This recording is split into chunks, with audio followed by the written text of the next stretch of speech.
सदियों पहले इटली के एक छोटे से शहर में एक बिजनेसमैन था जो बहुत अधिक कर्ज में था।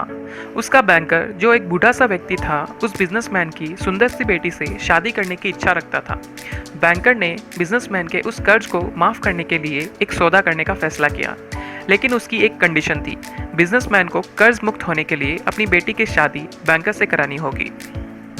बिजनेसमैन इस कंडीशन को स्वीकार नहीं करना चाहता था, लेकिन उसके पास और कोई विकल्प नहीं था।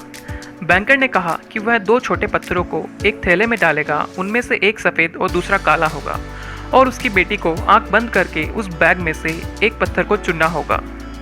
अगर वो काला पत्थर चुनती है तो बिजनेसमैन का कर्ज उतर जाएगा और उसकी बेटी को बैंकर से शादी करनी होगी, लेकिन अगर उसने सफ़ेद पत्थर चुना तो उसकी बेटी को उससे शादी नहीं करनी पड़ेगी और बिजनेसमैन का कर्ज उतर जाएगा। उसके बाद बाहर पत्थर से भरे रास्ते में खड़े होकर बैंकर ने दो छोटे पत्थरों को उठाया, लेकिन वो ये नहीं जानता था कि बिजनेसमैन की बेटी उसे देख रही है।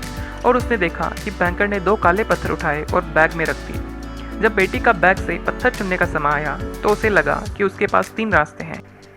पहला रास्ता मना कर दे, दूसरा रास्ता दोनों पत्थरों को बाहर निकालकर बैंकर को एक्सपोज कर दे, और तीसरा रास्ता एक पत्थर उठाकर अपने पिता को कर्ज से मुक्त करा के खुद का बलिदान कर दे। उसने बैग से एक पत्थर उठाया और तुरंत गलती से पास ही में पड़े कुछ पानी में गिरा दिया जहां सभी लोग खड़े थे। उसने बैंकर से कहा, मुझे माफ़ करें, गलती से पत्थर पानी में गिर गया।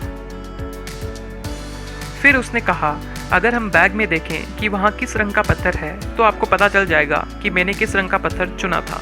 बेशक बचा हुआ पत्थर काला था, क्योंकि बैंकर नहीं चाहता था कि उसके धोखे का सभी को पता चले। इसलिए उसने ऐसा अभिनय किया जैसे कि बिजनेसमैन की बेटी ने जो पत्थर गिराया था वो सफ़ेद था।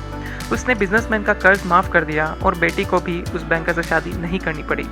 इस कहानी से हमें यह शिक्षा मिलती है कि एक कठिन परिस्थिति पर विजय प्राप्त करने के लिए कभी कभी आपको आउट ऑफ द बॉक्स भी सोचना पड़ सकता है।